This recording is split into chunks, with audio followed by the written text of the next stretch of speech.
Good day and God bless you. Welcome to the Bible reading in chronological order. Just want to thank you once again for joining us and for participating with us in this venture. And I pray that the reading today and that the overview would be such a blessing to you as it has been to us. We're still busy in the book of Deuteronomy, and today we're going to be busy in chapters 14, 15, and 16. So as we look at it, we'll see in chapter 14, in this chapter, the Israelites are given the laws and decrees that would separate them from the nations that previously inhabited the land of Canaan.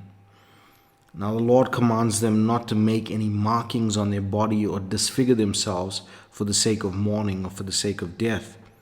Now, this was a common practice in the pagan nations. When someone would die, they would make a marking or a tattoo on their body to commemorate the death of that person. They would also scar themselves and pierce themselves and all of these things. And the Lord said that the Israelites were not allowed to do this for the sake of mourning and for the sake of the dead. And then the Israelites are given laws pertaining to foods that they can and cannot eat. So we look at it and we see that the Lord says that of the land animals, of the cattle, they must only eat those that chew the cud and also split the hoof. So that means like a cloven hoof and chews the cud. Now the Bible gives us a good description here. We see the pig, he has a cloven hoof, doesn't chew the cud. That was not allowed to them. Then we see of the water species or water animals, it had to have fins and scales. So fish is allowed, but crab is not allowed. And then we see of the birds, it just gives us a list of birds that are not allowed to be eaten. So a chicken could be eaten, but an eagle could not be eaten. So this is very important that we understand that they were given laws to keep in eating as well. Also, that you couldn't eat an animal that was seeded in the mother's milk. So that's also something there. Now, these kosher laws were given to the people by the Lord for a specific purpose, and we can infer a lot of things in terms of doctrine and things like that, but also it was for the health reasons. Remember, there was no fridges or freezers in those times, and the cooking methods and things like that, we don't have a good grasp on what it was, but we know that certain animals, you cannot eat it for health reasons. And so this law was given as well for the health benefit of the people. Then we see that the people were commanded to give a tithe of all, whether that be of corn or wine or even oil and the first of the cattle and herds. Remember, it wasn't just a tithing of money. When we think of tithing now, we just think of money. But this was tithing of all. This was anything that you had. Anything that you could use to barter or trade or anything like that, you had to tithe on that as well. This was commanded so that the people would learn to fear the Lord, the Bible says, and so that God would bless them. And then the command of the third year's tithe of alms and charity is issued. Also very important. Go through it. It's actually quite interesting. Then we get to chapter 15. And in chapter 15, we see the year of release is commanded. Now, every seventh year was declared a year of release for the poor. This needs to have no hindrance in the giving or lending of those in need. Now, the year of release meant that if you had taken a slave or if you loaned money to someone, in that seventh year, that loan would be forgiven or that slave would be released. Right? So the Bible tells us here, and the Lord tells the children of Israel that don't just, it's the sixth year, the seventh year, the people are going to be released. Don't be cruel to that person. Actually give them what they need. Don't not lend because they might not pay you back by next year and then the debt is forgiven. Don't do that. Loan the people money. If the Lord has blessed you, give freely. So that was something that the Lord commands there, and read through it in this chapter. It's actually the Lord is giving them a directive to look after their kin. So all Hebrew servants needed to be set free on the seventh year, except if they choose to remain with their master. Now this could have been for multiple reasons, and we'll get to it later on when it says if you've married a wife there and you want to stay with your wife or whatever. Or here in this passage it says if the servant loves his master and wants to be part of his master's household, then he can stay. But the process of staying was a strange one. Now, we see that the person, the slave, had to stand up against the doorpost, and the master would take an awl. Now, an awl is like a spike, and would drive it through the ear of the servant. So it would be a piercing, an ear piercing for that person, and then they would not ever be able to go free. Now, you might think that this is a system that could be taken advantage of. A person, if that person had 3 years left with that master, he could have been kind to that person for 3 years. And then once that person's ear is pierced with that awl, then the master can treat him anyhow and he can't leave. Not the right way, but this is truly the fact that it could be taken advantage of in this way. If the servant refused to hear, and this is something that we see when we get to the year of Jubilee, and we're going to discuss this in detail when we get to that. But if the person wouldn't heed the call of that seventh year, then their ear would be pierced. Now this is very significant, because the ear is talking about hearing. And we get to that seventh year. Now the seventh year is very important, because at that end of the seventh would be that call to freedom. Now, if we look at it in the light of the church ages, the 7 church ages, we see that in that 7th age, there'll be a call to freedom, a call to rapture. And that is so beautiful. What we do not want is to be held to this world. We do not want our ear to be on the doorpost and driven through with an awl, so that we do not heed the call to be raptured, to leave this earthly master and to go on to freedom. The Lord is our freedom. The Lord is our jubilee. The Lord is our salvation. He gives us freedom in Himself, so we don't want to be associated or kept bound in this way. And then we see that the chapter concludes with the command that the firstlings of the flock need to be sanctified unto the Lord, and it needs to be eaten year by year in the place that the Lord will show them. Then we get to chapter 16, and then we see the rules of the feast of the Passover, the Feast of Weeks, and the Feast of Tabernacles is given. Every man has to give freely during the time of these feasts. And then the Lord commands that they set judges and officers in all the gates to judge the people justly, and that the groves and the images are forbidden now to the children of Israel. And that's the conclusion of today's overview. I pray that the reading would be a blessing to you. May the Lord bless you and keep you. May His face shine upon you. May He give you peace. God bless you. Chapter 14. Ye are the children of the Lord your God.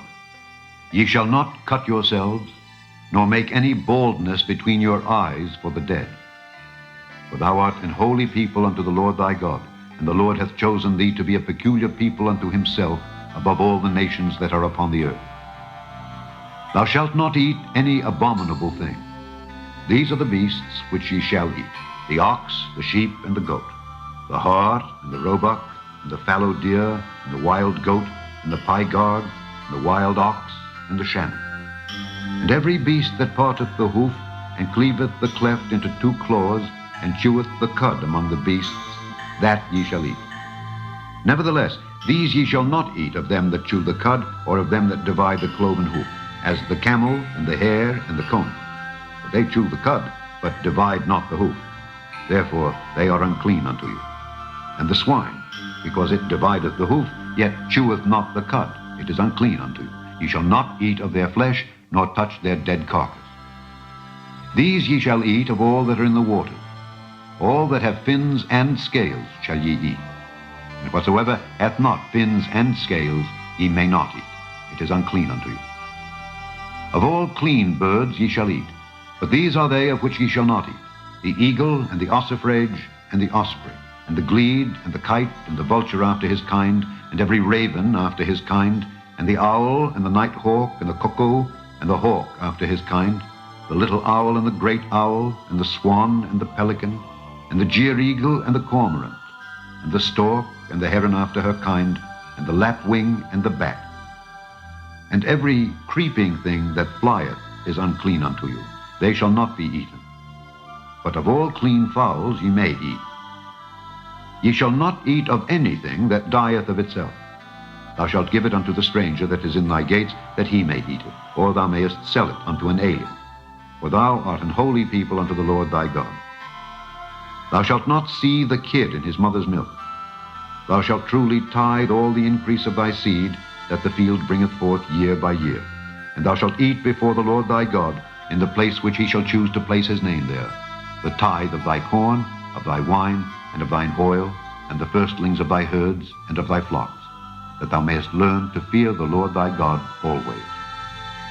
And if the way be too long for thee, so that thou art not able to carry it, or if the place be too far from thee, which the Lord thy God shall choose to set his name there, when the Lord thy God hath blessed thee, then shalt thou turn it into money, and bind up the money in thine hand, and shalt go unto the place which the Lord thy God shall choose.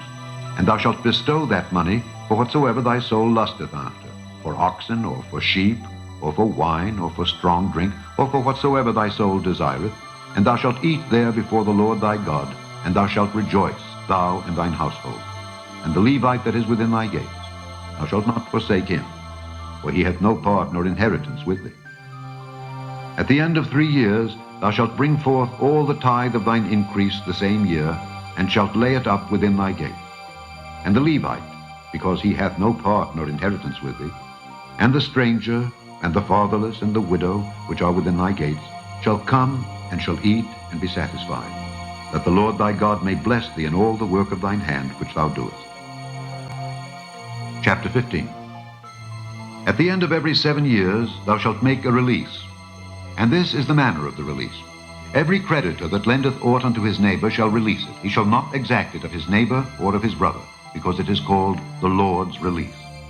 Of a foreigner thou mayest exact it again, but that which is thine with thy brother thine hand shall release, save when there shall be no poor among you.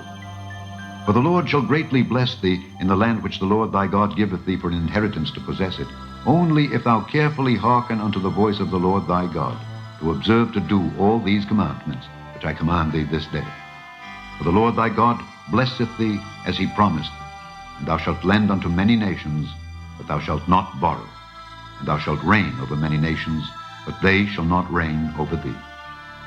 If there be among you a poor man of one of thy brethren within any of thy gates in thy land which the Lord thy God giveth thee, thou shalt not harden thine heart, nor shut thine hand from thy poor brother, but thou shalt open thine hand wide unto him, and shalt surely lend him sufficient for his need in that which he wanteth.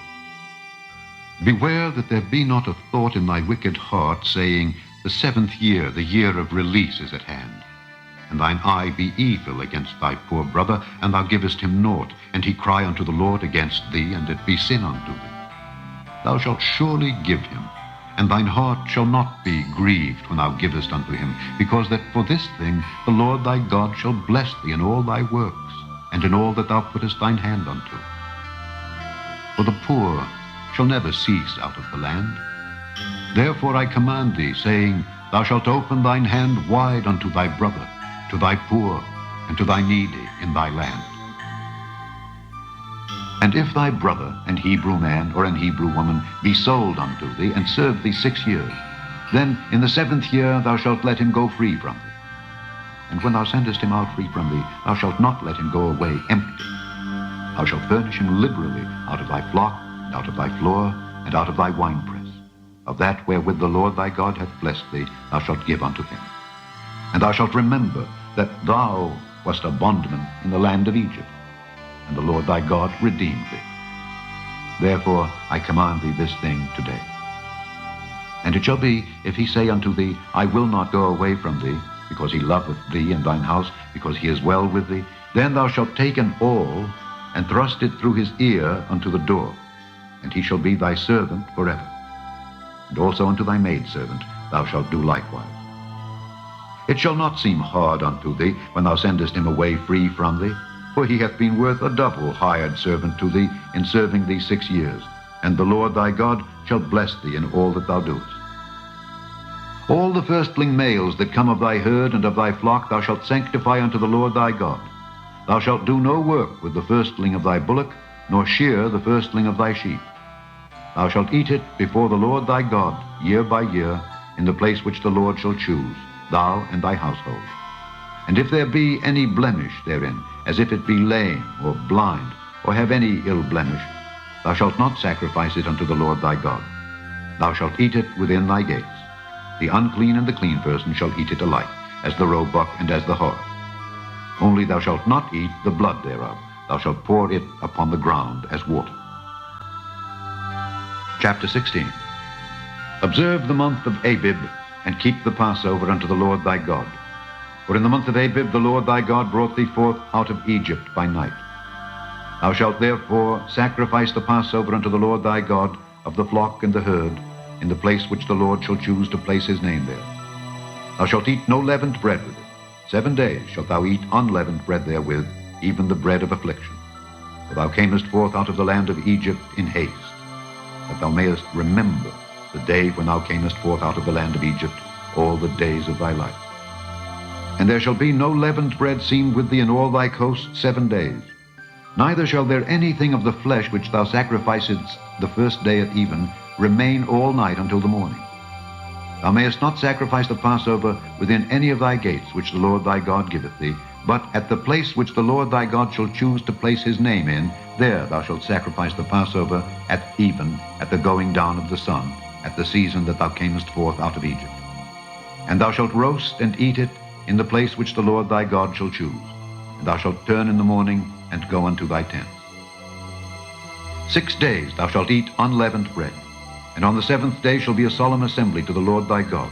Thou shalt do no work therein. 7 weeks shalt thou number unto thee. Begin to number the 7 weeks from such time as thou beginnest to put the sickle to the corn. And thou shalt keep the feast of weeks unto the Lord thy God, with the tribute of a free will offering of thine hand, which thou shalt give unto the Lord thy God, according as the Lord thy God hath blessed thee. And thou shalt rejoice before the Lord thy God, thou and thy son and thy daughter, and thy manservant and thy maidservant, and the Levite that is within thy gates, and the stranger, and the fatherless, and the widow that are among you, in the place which the Lord thy God hath chosen to place his name there. And thou shalt remember that thou wast a bondman in Egypt, and thou shalt observe and do these statutes. Thou shalt observe the Feast of Tabernacles 7 days, after that thou hast gathered in thy corn and thy wine. And thou shalt rejoice in thy feast, thou and thy son and thy daughter, and thy manservant and thy maidservant, and the Levite, the stranger, and the fatherless, and the widow that are within thy gates.